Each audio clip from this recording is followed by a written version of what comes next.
خدای پاک په تقدیر باندې د خدای په فیصله باندې هر وخت سره تسلیمی دغه انسان ته ولی ویل کېږي دا د الله په پاکانو کې دی.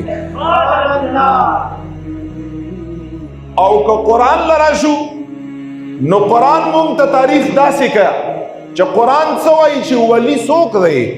هغې نه مخکې ورته الله فرمایي الا خبردار ان اولیاء الله لا خوف علیهم ولا هم يحزنون.